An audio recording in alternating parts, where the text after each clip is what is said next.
Gram-negative cell walls are a little bit more complicated. So they have the inner cell membrane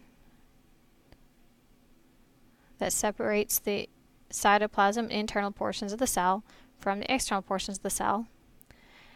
A very, very thin layer of peptidoglycan, and then they have an extra membrane on the outside of that, the external or outer membrane.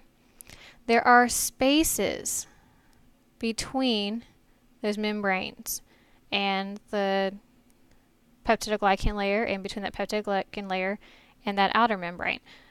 Same concept as we talked in the last slide. It is a periplasmic space. So these cells have actually two periplasmic spaces. The outer membrane contains something called a lipopolysaccharide, or LPS. Lipopolysaccharides produce or are something called an endotoxin. So they're not toxic on their own when the cell is intact. However, they become toxic when released from that cell membrane. So typically when the bacterial cell is destroyed by our immune system, so white blood cells, fragments of that outer membrane are released, and those lipopolysaccharides become toxic during infections.